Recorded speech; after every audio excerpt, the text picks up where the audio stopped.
Sophia Reyes promised herself she would not cry on her first day. At 26, she was already too familiar with swallowing fear, but standing at the glass doors of Caldwell Enterprises made her feel like a child again. The Manhattan skyline pressed against the morning haze, every reflection of steel and sunlight, a reminder that this was not her world.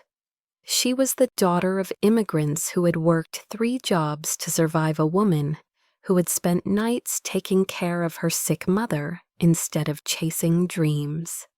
And now here she was holding a thin folder that contained her employment papers, praying this administrative position would be enough to keep the lights on and the medicine cabinet filled. Inside the building, the lobby stretched upward like a cathedral. Marble floors gleamed. A receptionist in a tailored suit did not even glance at Sophia. Twice just waved her toward a hallway with a clipped gesture. Sophia clutched her folder tighter. She had been told to report to human resources on the 2nd floor, but the hallway branched into 2 directions, each lined with doors that looked identical.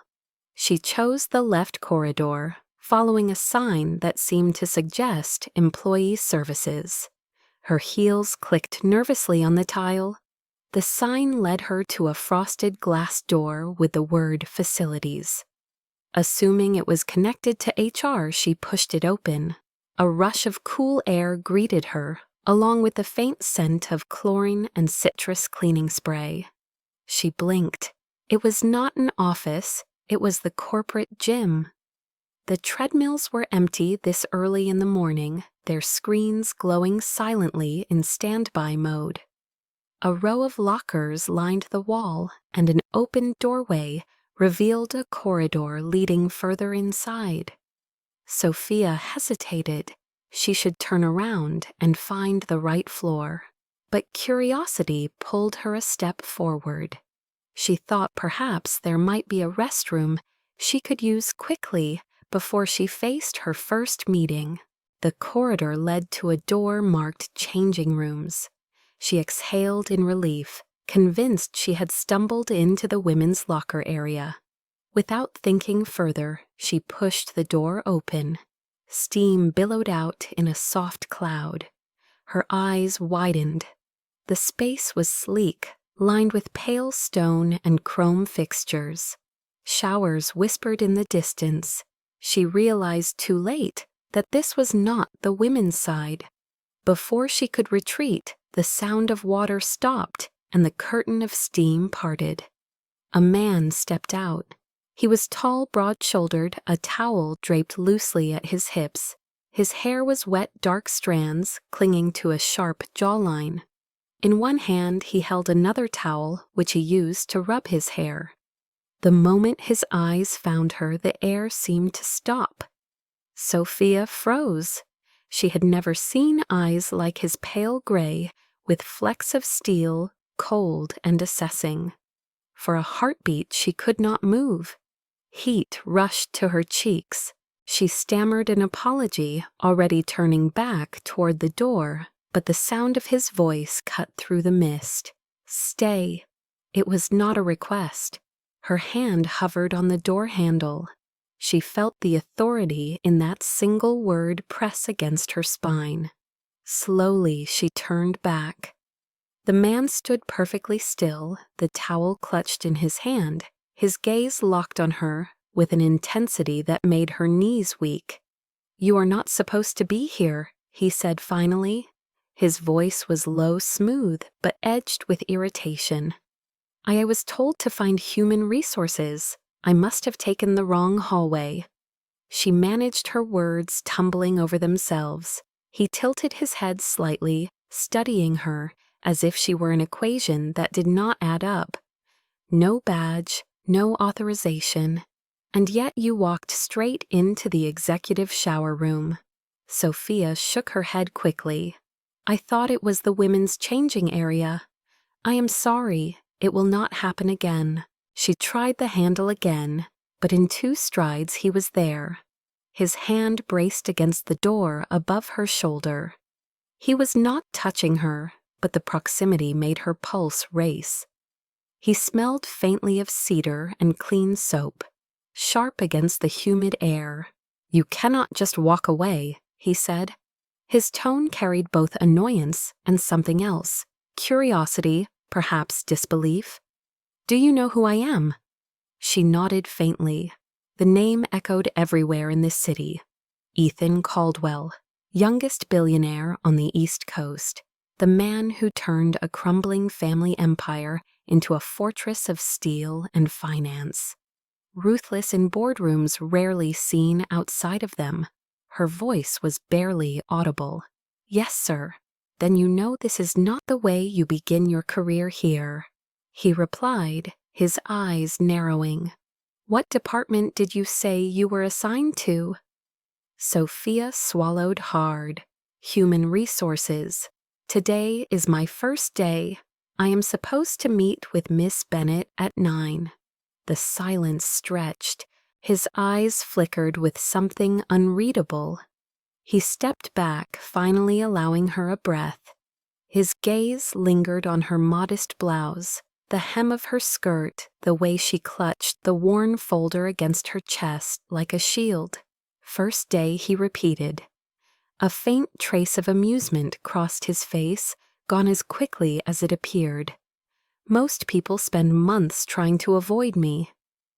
"You managed to break into my shower before signing your first form." Her stomach twisted. "I swear it was an accident. Please let me leave and I will never bother you again." His expression hardened. He lowered his voice. "That is the problem. I am not sure I believe in accidents." Her heart pounded. She did not know if he was mocking her or warning her.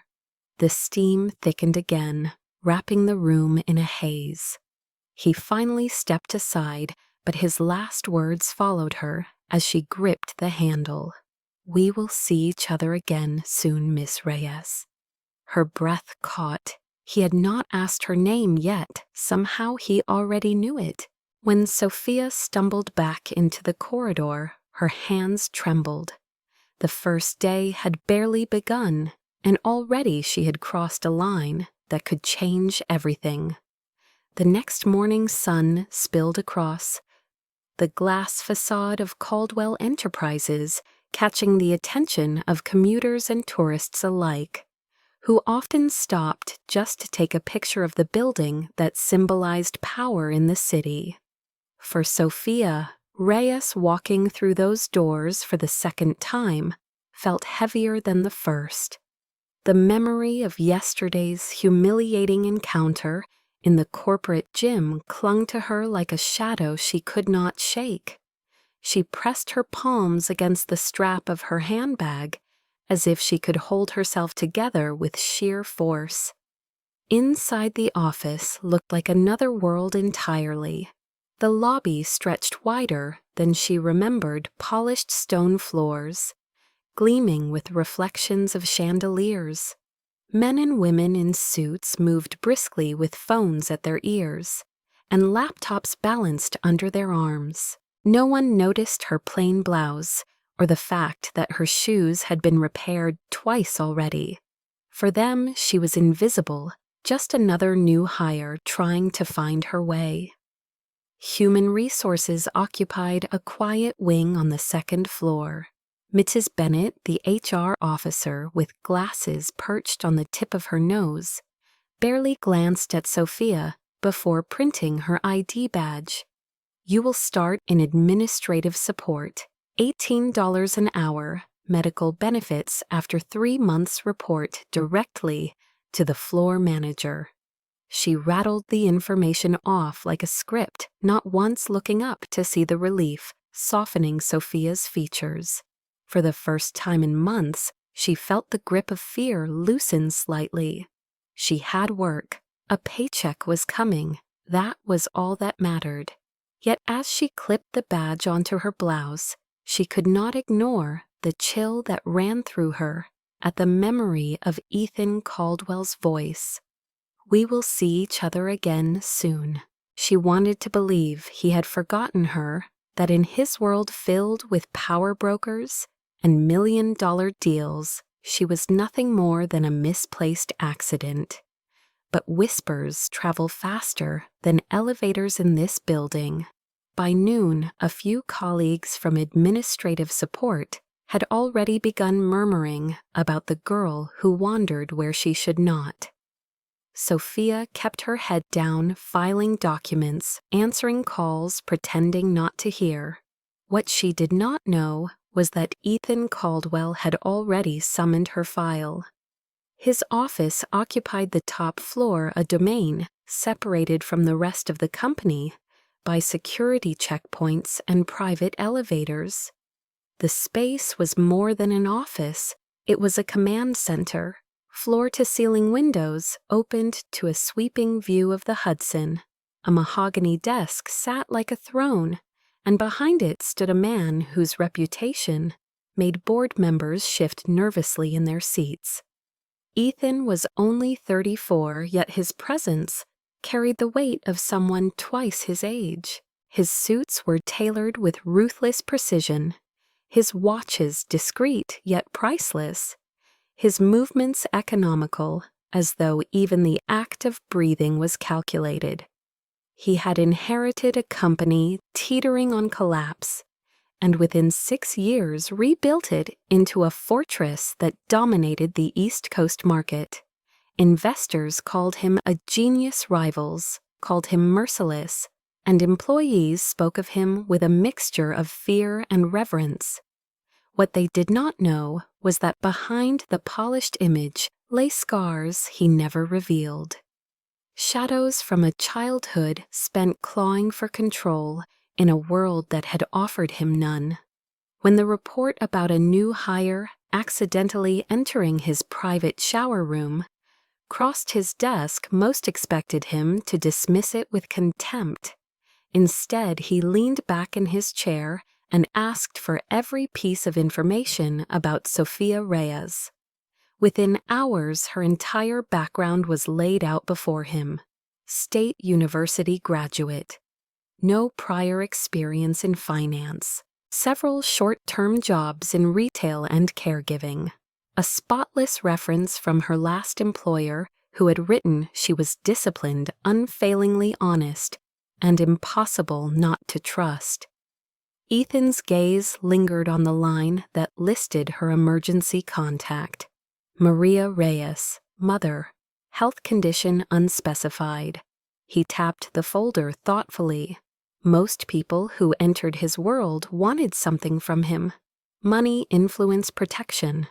This girl had looked at him with fear, yes, but also with dignity, even when caught in a moment that could have destroyed her.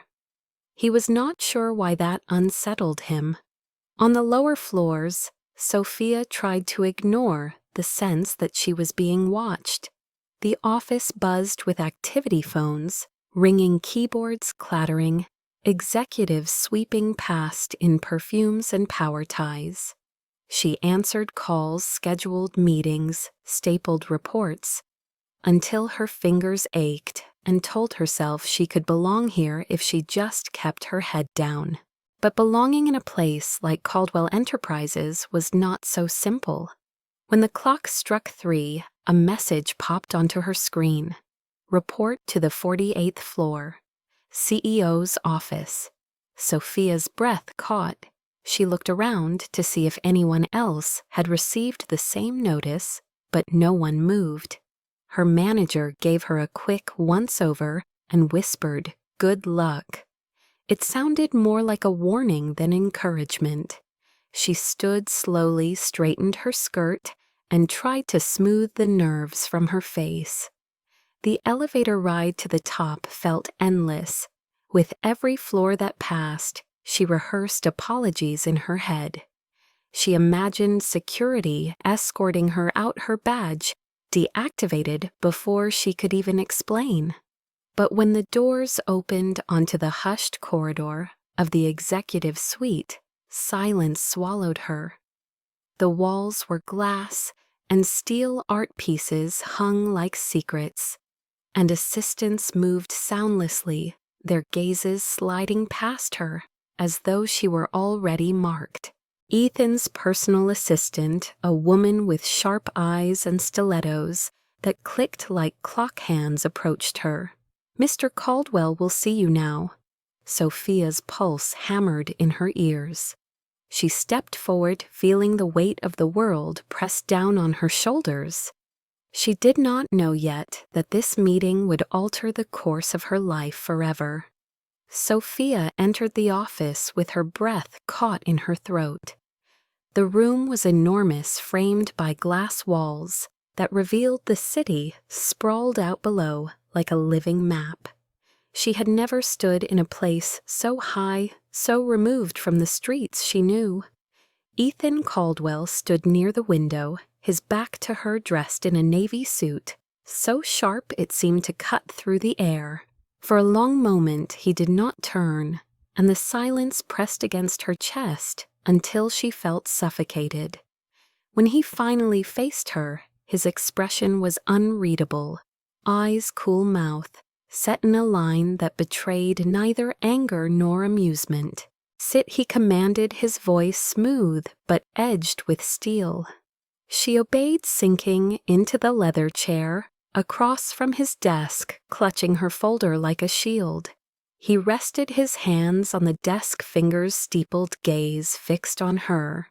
"Tell me, Miss Reyes, what exactly were you doing yesterday morning in a place restricted to executive personnel?" His tone was not loud, but it carried the weight of judgment. Sophia's throat tightened. "I thought I was following signs to human resources.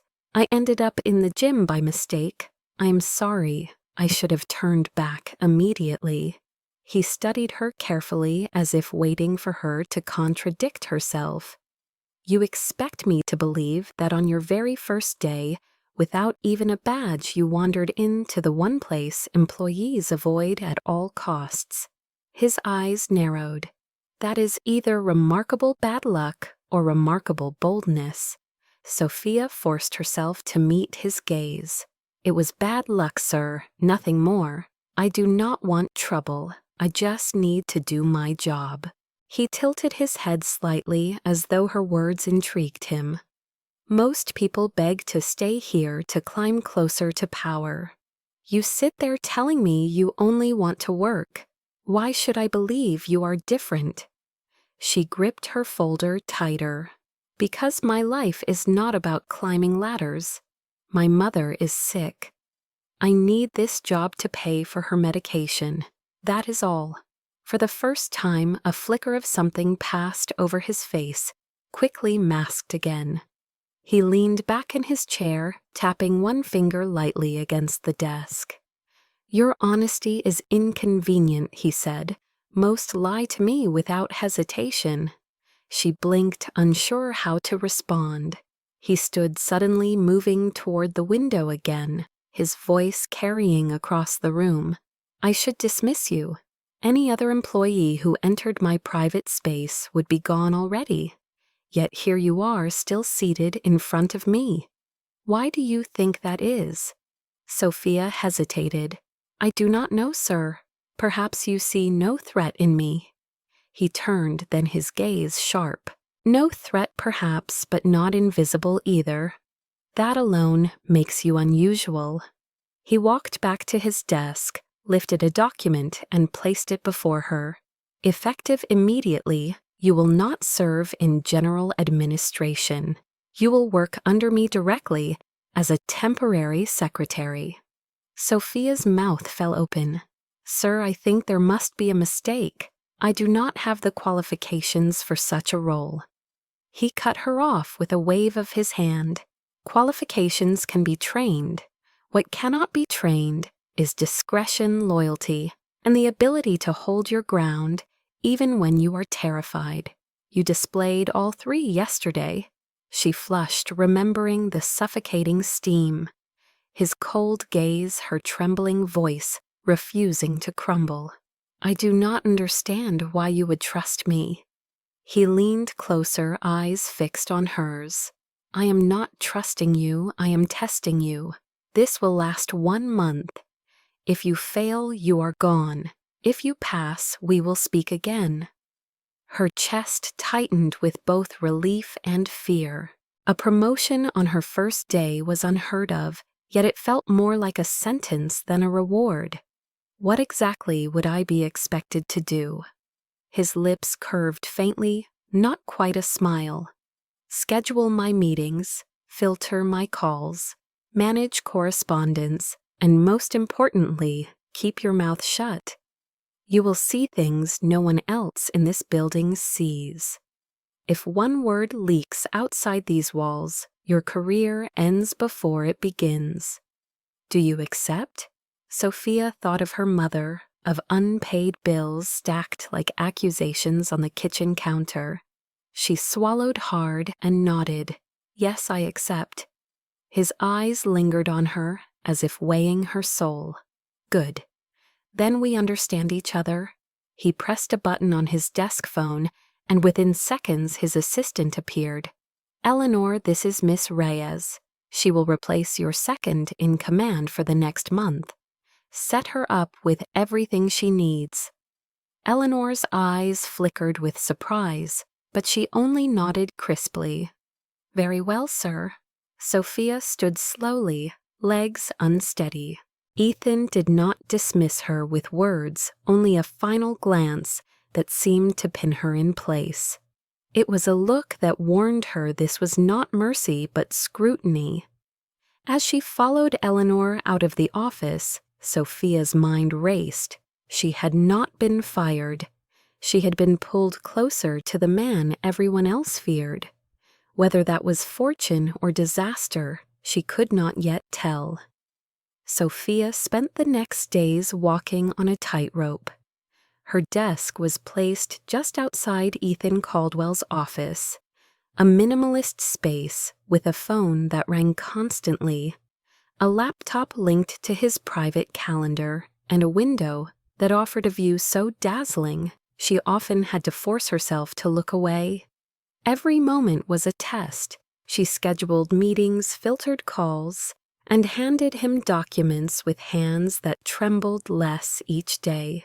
He rarely spoke more than necessary, but when he did, his words carried precision, as if silence was too valuable to waste. Yet beneath his composure, she sensed something pressing a weight, heavier than the empire he controlled. One evening after the office had emptied, she was still at her desk sorting files when his voice came through the intercom. "Come in, Miss Reyes." Her heart stuttered. She stepped into his office to find him standing by the window, his posture taut, his gaze distant. He gestured for her to sit. She obeyed. For a long moment he said nothing. Then, in a voice lower than she had ever heard from him, he asked, "Do you know who truly holds this company together?" She blinked. "You, sir." He gave a short laugh, dry and humorless. "Not me. My grandfather, the founder. The man whose shadow I have never escaped." Sophia listened as he spoke about Richard Caldwell, a patriarch revered by shareholders and feared by rivals. Ethan had rebuilt the company, yes, but the old man still held controlling shares. "And now he is dying," Ethan said quietly, his jaw tightening. "Doctors give him weeks, maybe less." Sophia shifted uncomfortably, unsure why he was telling her this. "I am sorry," she offered, the words inadequate. He turned to face her fully, then his eyes unreadable. "When he dies, control of this empire passes to me, but only under one condition. I must be married." Sophia's breath caught. "Married? Yes, it is written into the succession clause. My grandfather believes stability comes from family, from appearances of permanence. Without a wife at my side, the board could challenge my authority, and the empire I rebuilt would splinter before it is truly mine." Sophia's mind raced. "What does this have to do with me?" He walked closer, each step deliberate. "I need a wife, not in truth but in contract. Someone quiet, discreet, someone who will not chase headlines or betray confidences. Someone like you. The room tilted. She shook her head quickly. That is impossible. I am just an employee. I have known you for less than 2 weeks. You cannot mean this. His expression did not change. I do. This is not romance, Miss Reyes. This is business. A legal arrangement for 1 year. At the end, once the shares are secured and the succession complete, we annul quietly. You will be compensated more than you could ever hope to earn in 10 years here. Her chest constricted. I do not want your money. Then what do you want? He pressed. To keep my mother alive, she whispered before she could stop herself. The words slipped out raw and trembling. His gaze softened just slightly enough for her to see he had heard the truth in it. Then let me help you. 1 year of appearances in exchange for financial security that could change everything. Sophia shook her head again, overwhelmed. It is insane. People will know. They will see through it. Ethan leaned forward, his eyes locking on hers. They will see what I tell them to see. I built an empire on perception. Do you think I cannot manage this? She looked away, heart hammering. Why me? He was silent for a long moment. Because when you walked into that shower room, you did not crumble. Because you have no hunger for power. And because you look at me as if I am a man to be survived, not worshipped. That makes you valuable. Sophia rose to her feet, pacing. Her thoughts collided. Accepting meant selling a piece of herself, tying her name to his, in a contract that mocked every idea of love she had ever held. But refusing meant returning to a life of overdue bills and hospital corridors, watching her mother's health fade with no lifeline in sight. She turned back to him, voice trembling. What exactly would you expect of me? Appearances, he replied smoothly. You will accompany me to public events, to dinners, to the annual gala. You will wear a ring, you will answer to Mrs. Caldwell in front of others, and you will keep your distance otherwise. No intimacy, no emotion, only discretion. And if I say no, his eyes darkened, then you will be dismissed from this company immediately. Generous severance, of course, but nothing more. And the machine that protects my name will ensure no one ever knows why. She felt the threat land like a blade. He was not cruel, not loud, but precise, leaving her no space to argue. She sank back into the chair, breathing hard. This is blackmail. This is survival, he corrected softly. For both of us. He slid a folder across the desk. Inside lay a contract drafted with meticulous clauses. Compensation outlined clearly. Terms of annulment after 1 year. Confidentiality agreements, thicker than a legal textbook. At the bottom, a space for her signature. Sophia stared at it until the lines blurred. She thought of her mother's frail smile, of nights she had worked 3 shifts to cover 1 prescription. She thought of the humiliation of walking into his shower and how somehow that moment had led her here. Slowly she lifted her gaze. If I sign this, my life is no longer mine. He did not deny it. His voice was calm, but it will be safe. Her hands trembled as she picked up the pen. The weight of the choice pressed down until she thought she might break. Then she signed. The ink bled into the paper like a vow whispered into darkness. Ethan took the contract back, slid it into a drawer and locked it.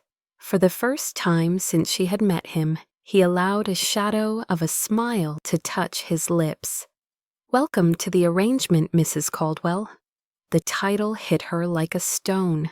She rose on unsteady legs, the new weight of her name wrapping around her finger even before the ring was placed there. When she left his office, the city beyond the windows looked different, sharper, more dangerous. She had entered Caldwell Enterprises as a temp worker. Now she was walking out as the secret wife of a billionaire, and nothing would ever be the same. The invitation arrived the very next morning.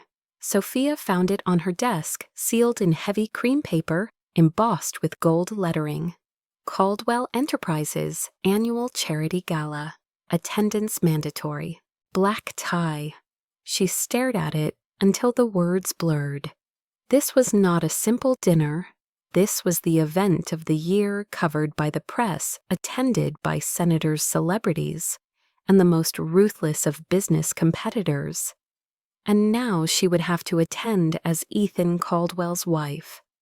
Panic rippled through her chest. She had never worn a gown more expensive than her rent.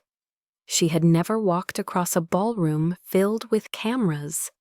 Yet when Ethan passed her desk that afternoon, he paused just long enough to say, "You will be ready by 7. Stylist will arrive at 5.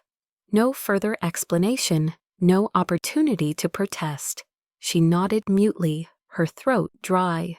By 5, a team of strangers swarmed into the penthouse suite where she had been relocated under the guise of convenience.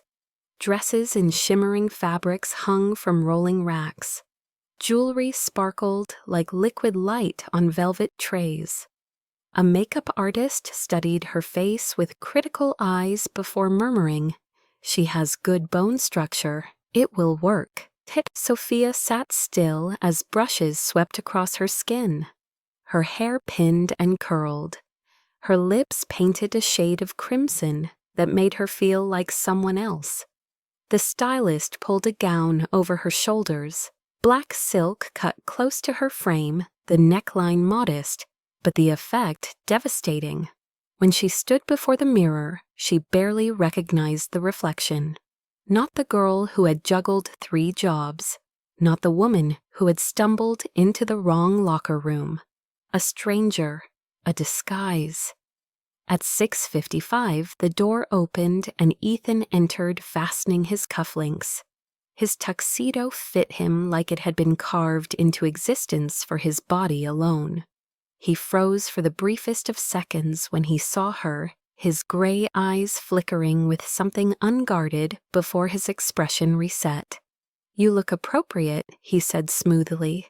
"Is that billionaire for beautiful?" she asked, forcing lightness into her voice.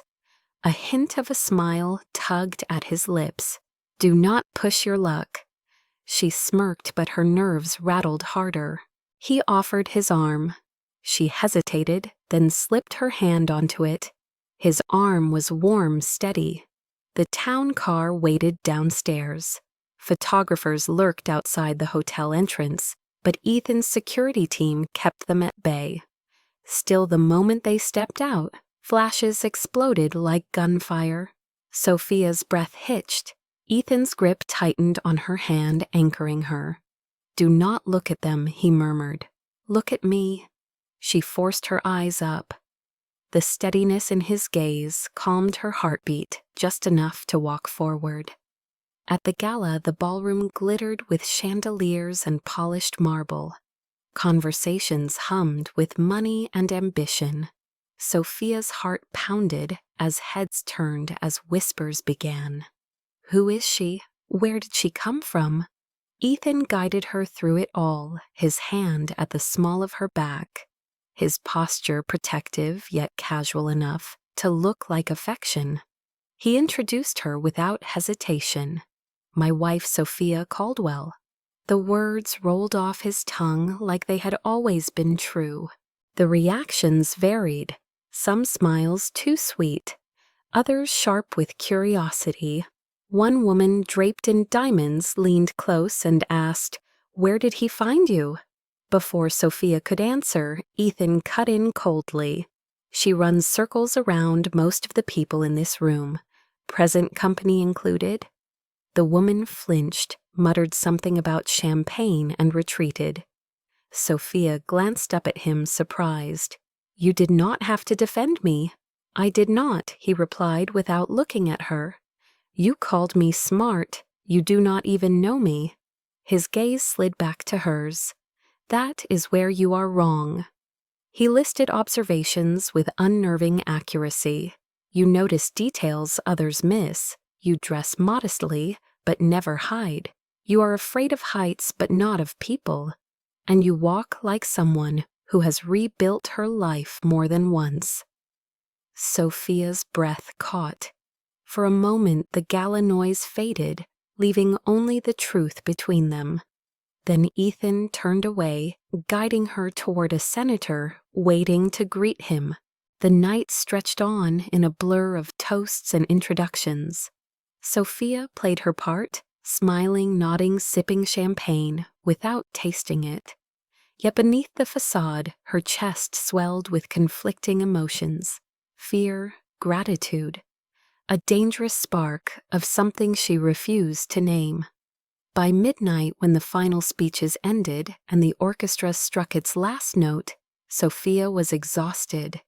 Ethan led her outside, where the cool night air kissed her flushed skin. "You did well," he said simply. She exhaled half a laugh. "I did not faint, if that is what you mean." He studied her for a moment, then offered a rare concession. "You exceeded expectations." They rode home in silence, but the kind of silence that hummed with meaning. At the penthouse door, Sophia hesitated, turning to him. "Why me, Ethan? Out of all the women in the city, why choose me for this role?" He paused, his hand still on the door handle. "Because you understand the value of a lie," he said quietly, "and the danger of truth." Then he opened the door and walked inside, leaving her to stand there trembling from a truth she did not understand. Later, when she slipped off the gown and stood before the mirror in her room, she traced her reflection with wary eyes. The ring on her finger glinted under the light. She was not sure if she was becoming someone new or losing herself entirely. But one thing was certain: tonight had changed everything. The city outside pulsed with secrets, and Sophia realized with a shiver that she was now one of them. The morning after the gala, Sophia returned to the office with her head held higher, but her chest heavier. Whispers followed her through corridors lined with glass walls. Some smiled at her too sweetly. Others narrowed their eyes with suspicion. She caught fragments of sentences when she passed. She must be using him. She came out of nowhere, just another social climber. Every word stung, though she forced herself to ignore them.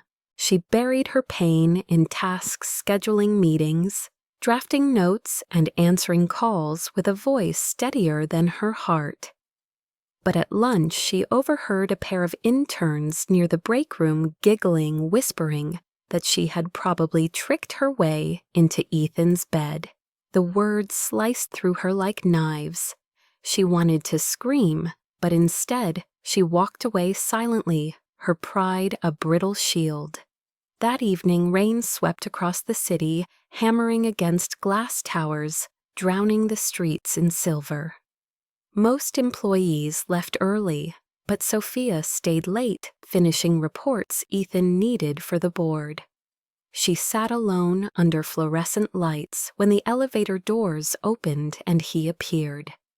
He paused at the threshold, taking in the sight of her hunched over papers. "You are still here?" he said. She straightened quickly, smoothing her skirt. "I had work to finish." He walked closer, his shoes silent on the carpet. "The building is nearly empty. Why stay?" She forced a smile. "Deadlines do not care about rain." He studied her, his gaze flicking to the fatigue in her eyes. Without another word, he removed his suit jacket and draped it over her shoulders. She froze, startled by the gesture. The fabric was warm, carrying the faint scent of cedar and leather. "You will catch cold," he said quietly. For a moment she could not speak. No one had done something so simple, so protective in a long time. "Thank you," she murmured. His expression softened, though his voice remained firm. "Come, I will drive you home." She protested weakly that she could manage, but he silenced her with a look that left no room for argument. The car ride was quiet, the city outside blurred by rain. At one point, the driver slowed near her modest apartment building, but Ethan's gaze lingered on the cracked steps and flickering lights. He frowned. "You live here." She bristled defensive. "Yes, it is what I can afford." He said nothing, but the silence carried weight, as if he was filing the detail away. She hurried out with a mumbled good night, clutching his jacket still draped over her shoulders. That night, as she lay awake, listening to the storm, she realized she could still feel the warmth of his gesture. Days passed, the rhythm of work relentless, the whispers of colleagues persistent. Yet something had shifted between them. He spoke to her with slightly less distance. She responded with slightly less fear. One afternoon, while reviewing his calendar, she noticed his hand brush hers as he reached for a document. It was unintentional, fleeting, yet the contact lingered like a spark across skin. Their eyes met, both looking away too quickly, both unsettled by something unspoken. That weekend, she found herself summoned again, not to the office but to the penthouse. Ethan had called late, his tone clipped. "I need files delivered tonight." She arrived drenched from rain, clutching a folder. He opened the door himself, sleeves rolled up, hair slightly tousled. He looked less like the untouchable CEO and more like a man stripped of armor. "You should not have come alone in this weather," he said. "I told you it was important," she replied softly. He accepted the folder, then studied her dripping hair and soaked blouse. Without hesitation, he fetched a towel, holding it out. "Dry yourself before you get sick." She took it slowly, their fingers brushing again. As she dabbed at her hair, she noticed his gaze, lingering not with desire, but with something heavier, a concern he seemed reluctant to admit. For a moment, silence filled the room, the kind that hummed with tension and possibility. Sophia lowered the towel, her eyes meeting his. "You do not have to be kind to me," she whispered. "This is just a contract." His jaw tightened. "Kindness is not a contract, Miss Reyes. It is a choice." Their gazes held until the thunder cracked outside, breaking the moment. She stepped back quickly, muttering a thank you. He nodded, retreating to his desk, though the air between them remained charged. That night, as she left, she realized something had changed inside her. The whispers of her coworkers no longer hurt as much. The loneliness of her small apartment felt sharper only because she had glimpsed what it felt like to be cared for, even briefly. She told herself it meant nothing, that he was only protecting his investment, his public image. But in the quiet of her heart, she feared it meant everything. Ethan, too, lay awake that night, staring at the ceiling. He had promised himself the arrangement would remain clean, controlled, untouched by emotion. Yet he found himself remembering the way her eyes had softened when he gave her his jacket, the way her voice had trembled with pride and pain. He clenched his fists, telling himself it was weakness, that he could not afford such distractions. But the truth gnawed at him. For the first time in years, he felt less alone. The first headlines appeared on a Tuesday morning, subtle at first, tucked into gossip columns and whispered across social media. "Who is Sophia Caldwell? From temp worker to billionaire bride." By noon, the questions sharpened. investigative blogs pulled fragments from her past photographs, from her college days' employment records from retail jobs, and then the cruelest detail surfaced: debt. Articles highlighted the semesters she had dropped out of university because she could not afford tuition, the unpaid balances that had haunted her credit report, the nights she had juggled waitressing and caregiving shifts. They painted her not as a survivor, but as a schemer, a woman who had leapt from debt to diamonds by catching the eye of the city's most eligible bachelor. Sophia sat frozen at her desk as colleagues whispered louder than ever. She scrolled through her phone, watching strangers dissect her life with venom. Social climber, opportunist, gold digger. The words blurred until her eyes burned. At noon, Ethan called her into his office. He held a tablet with headlines flashing across the screen. His jaw was clenched so tight she thought his teeth might crack. "I will sue every one of them," he said coldly. "Defamation, invasion of privacy. They think they can touch you without consequence." She shook her head, voice hoarse. "You cannot silence everyone. The harder you fight, the more it looks like we are hiding something." He slammed the tablet down. "I will not let them reduce you to a headline." She swallowed, forcing steadiness into her voice. "Then do not fight for me. Let me speak for myself." His gaze snapped to hers, shocked. "What do you mean?" "I mean, I need to tell my story before they twist it further. If they see the truth from me, not from lawyers, maybe they will stop seeing me as a stranger who does not belong." Ethan frowned, torn between control and respect. "You think vulnerability will protect you? Vulnerability is power if I choose it." She answered softly. He stared at her, then exhaled sharply. "Do what you think is right. But know this, once you open that door, you cannot close it." That evening, Sophia sat in her small apartment laptop, glowing against the dark. She opened a blank post and let her fingers tremble over the keys. She wrote of nights spent in hospital corridors with her mother, of working 3 jobs to keep food on the table, of dropping out of school, not because she lacked ambition, but because she lacked money. She wrote of exhaustion, of dignity, of refusing to surrender to shame. And then she ended simply. Before the diamonds there was debt. Before the penthouse there was survival. I am not ashamed of who I was. I carry her with me.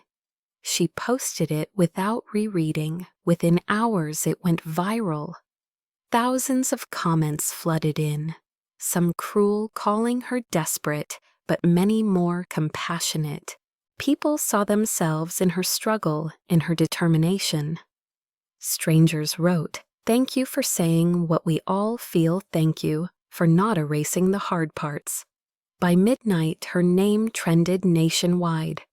Ethan read every word of her post alone in his penthouse, his chest tight. He had fought all his life to control the narrative, to silence weakness, to sculpt an image of perfection. Yet she had dismantled an attack, not with lawsuits but with honesty, and the world respected her for it. The next morning, when Sophia walked into the office, the whispers had shifted. Some still sneered, but others looked at her differently, not as an intruder, but as someone who had fought her way here. A junior associate even stopped her to say quietly, "My mother was sick too. I dropped out for a year. Thank you for sharing." Sophia smiled faintly, the first genuine smile in days. But the storm was far from over. In a closed-door meeting that afternoon, board members grumbled to Ethan that his so-called wife was tarnishing the company's image. He listened in silence, his eyes stormy. When they finished, he said evenly, "She has more integrity than most of you combined." Dismissed. That night, Sophia returned to the penthouse exhausted but steadier. Ethan waited by the fireplace, glass of whiskey in hand. He studied her with eyes softer than she had ever seen. "You fought them and you won," he said quietly. She shook her head. "I did not win.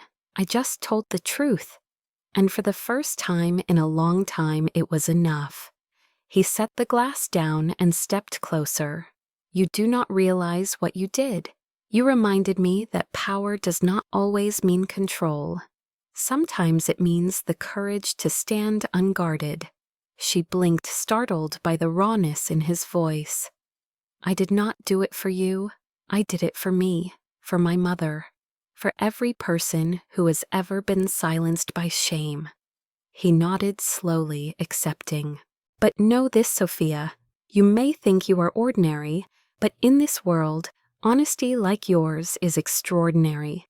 She held his gaze, her heart pounding. For a moment, she saw not the billionaire, not the strategist, but the man beneath, the man who carried scars he rarely acknowledged. Silence stretched, filled with something neither dared name.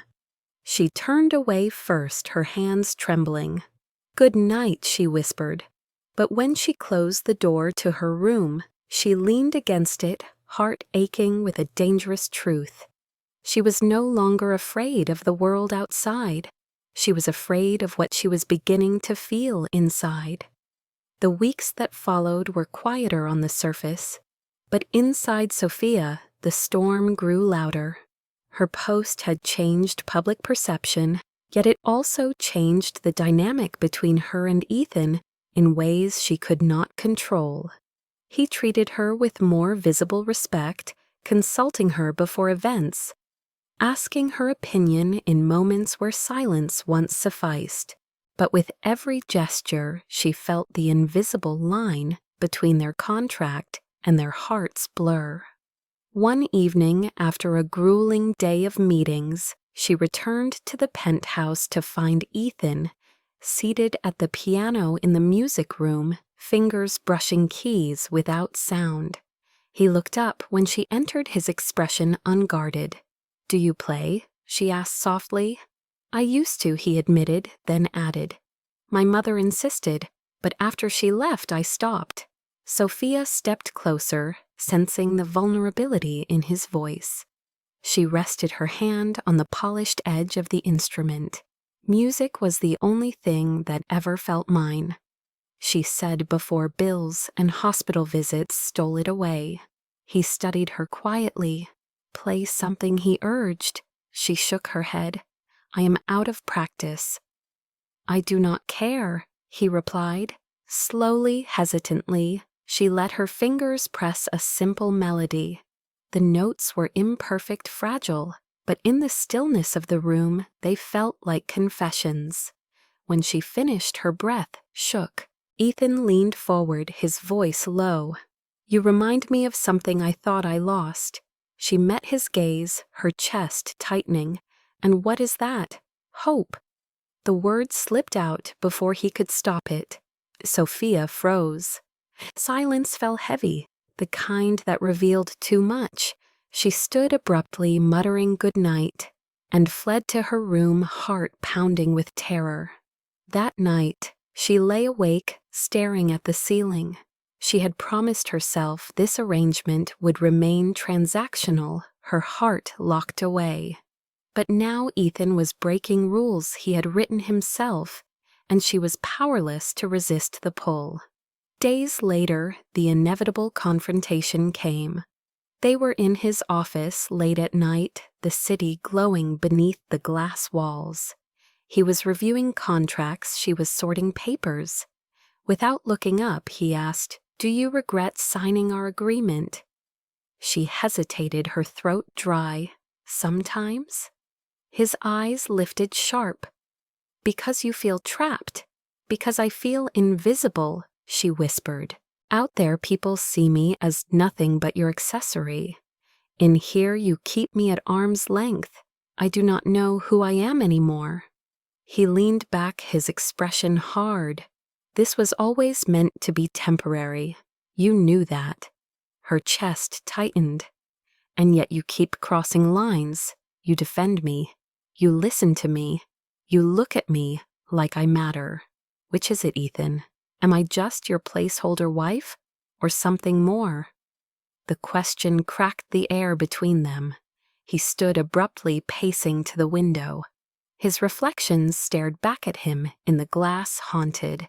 "I do not know," he admitted, finally, voice raw. "I built my life on control, on cutting out everything that threatened focus. And then you walked into my world by accident, and nothing has been the same." Sophia's breath caught. "If you cannot decide, then you will destroy me," she said, her voice breaking. "I cannot survive being both indispensable and disposable." He turned sharply, eyes burning. "You think this is easy for me? You think I do not wake up every day fighting the urge to forget the rules we set?" His voice dropped lower, trembling. "You are not just convenient, Sophia. You are the only thing that feels real." Her eyes blurred with tears. "Then why do you keep hiding behind this contract?" "Because if I admit what I feel, I lose control," he said hoarsely. "And control is all I have ever had." She stepped closer, her hands shaking. "Maybe control is not what you need. Maybe you need to risk feeling." He stared at her, torn open. Slowly he reached out, but stopped inches from her hand, trembling with restraint. Sophia lifted her hand and bridged the gap, their fingers intertwining. The contact was electric, a silent vow. For the first time since this arrangement began, neither spoke of terms or appearances. They stood in the quiet hum of the city, holding on as if the world outside could vanish. Finally, Sophia whispered, "If this is real, you have to prove it not with contracts but with choices." He exhaled, his forehead nearly touching hers. "Then let me try." That night they did not kiss, they did not cross the final line, but something irreversible shifted. The contract that once chained them now felt like paper burning at the edges. They returned to their rooms, hearts pounding, with the same unspoken truth. It was no longer pretend, and that terrified them both. The storm arrived, not with thunder, but with polished shoes and cold stares in the boardroom. A week after Sophia and Ethan had admitted, if only in silence, that their feelings were no longer pretend, the Caldwell Enterprises board convened an emergency meeting. Sophia knew something was wrong the moment Eleanor intercepted her in the hallway. Her face taut with uncharacteristic worry. "They are moving against him," she whispered. Inside the boardroom, the atmosphere crackled with hostility. The senior directors sat in a semicircle, their tailored suits gleaming, their pens clicking like weapons. At the head of the table, Ethan stood tall, his expression calm, but his jaw clenched tight. The chairman cleared his throat.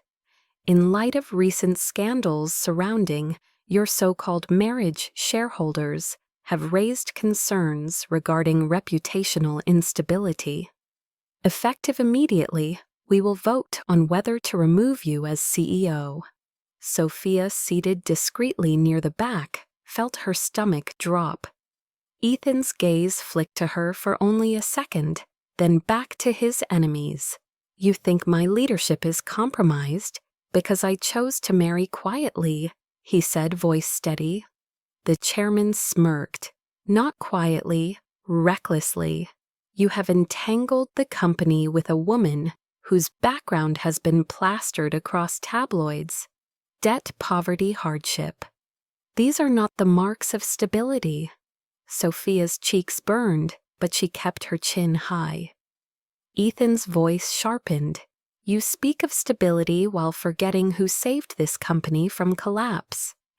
I rebuilt Caldwell Enterprises from ashes while you sat on your hands." The board members shifted uncomfortably, but the chairman pressed on. Genius or not perception is power, and the perception now is weakness. That is unacceptable.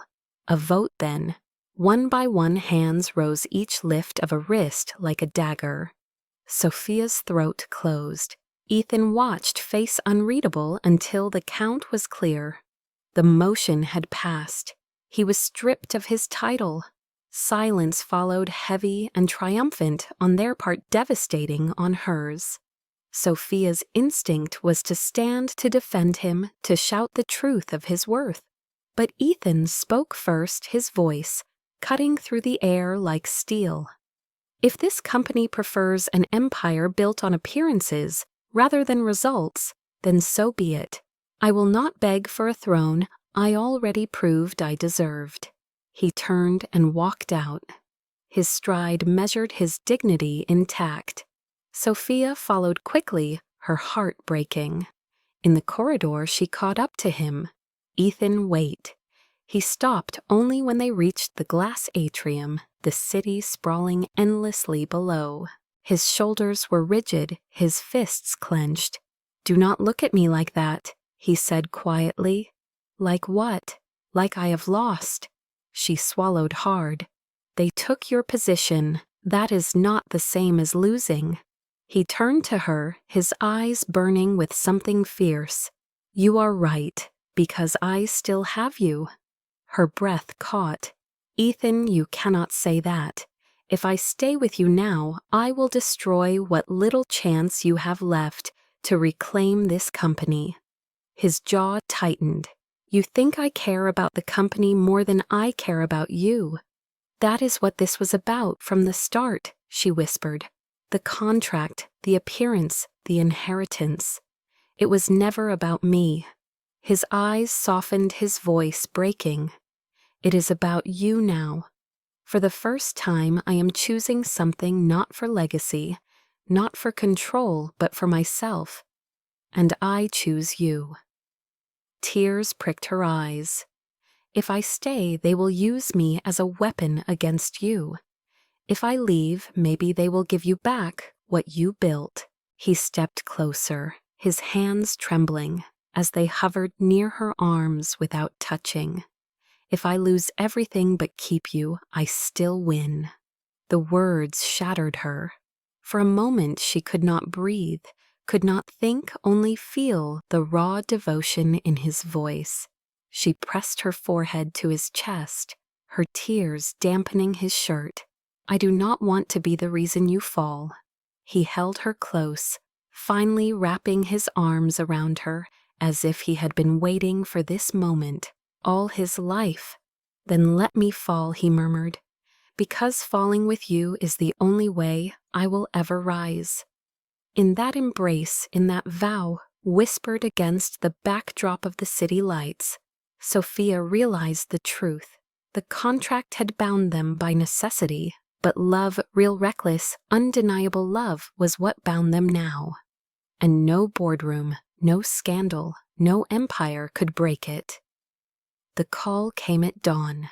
Ethan sat on the edge of the bed in the penthouse. His shirt unbuttoned, his hair tousled from a night of restless pacing. Sophia stirred beside him, not from sleep, but from the weight of his silence. She knew before he spoke that something had shifted. My grandfather is gone, he said simply, his voice steady but hollow. The words hung in the air like smoke. Sophia rose slowly, placing her hand over his. I am sorry. He nodded once, his eyes unreadable, then reached for an envelope, resting on the nightstand. This was delivered an hour ago. It is his last letter. His hands shook as he opened it, the pages covered in neat handwriting. The message was brief, but devastating. I leave you my empire, Ethan, but only if you learn the one lesson I never did. Power means nothing without love. Build something real, not contracts. At the bottom was his signature, a flourish both final and forgiving. Ethan closed his eyes, his breath ragged. The contract, he murmured. It means nothing now.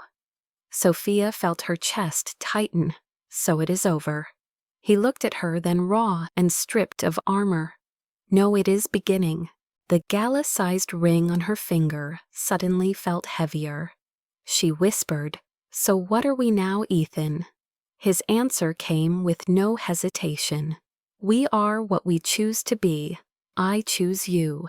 Not for appearances, not for inheritance, but because you are the only thing in this world that makes me feel alive." Tears stung her eyes. She wanted to believe, yet the fear of being disposable still lurked. "And if one day you regret this," he cupped her face gently, his thumb brushing her cheek, "then I will regret nothing else. Because for once I did not choose power, I chose love." The weeks that followed were quieter, filled not with boardroom wars, but with small moments that stitched themselves into permanence. They cooked together in the penthouse kitchen, laughing when Ethan burned toast. They walked in Central Park, disguised beneath scarves and hats, sharing coffee from a single cup. They spoke of their pasts in whispers, trading scars like confessions. Slowly, Sophia stopped waiting for the moment he would retreat behind walls. Slowly, Ethan learned that letting someone in did not mean losing control. Still, the world tested them. Reporters speculated about annulment, about Sophia's worthiness. The board murmured doubts, but Ethan no longer played defense. At a press conference weeks later, he stood before cameras, Sophia at his side, and declared simply, "This is my wife. Our marriage began in contract, but it continues in choice, and I will keep choosing her every day." The room hushed, the headlines shifted, and for the first time, Sophia felt seen, not as a placeholder, but as a partner. That night, they returned to the penthouse, the city glittering outside, the silence between them warm. Sophia curled against him on the sofa, whispering, "Do you ever wonder how different life would be if I had not walked into that gym?" He smiled faintly, pressing his lips to her hair. "I would still be a man in control, but I would not be a man in love, and I prefer this chaos." She laughed softly, her heart finally steady. Months later, spring blossomed across Manhattan. Sophia stood in the garden of a small brownstone Ethan had bought quietly, far from the cold towers of Caldwell Enterprises. The air smelled of lilacs, the walls echoed with possibility. She felt the first flutter in her belly, delicate and profound. She pressed her hand against herself, eyes wide with awe. When Ethan found her moments later, she took his hand and placed it gently over hers. His breath caught. "We are not just building a life anymore," she whispered. "We are creating one." He laughed, broken and joyful, sinking to his knees as he held her close. "You," he whispered, "are my whole beginning." And in that sunlit garden, amid the hum of a city that had once judged and doubted them, Sophia realized the truth. Love had not saved them. They had saved themselves through honesty, through risk, through the willingness to rewrite everything they thought they knew. But love was the reward. Not loud, not perfect, but true. And as Ethan lifted her to her feet, his arms strong, his kiss reverent, she knew this was not an ending at all. It was the only beginning that had ever mattered.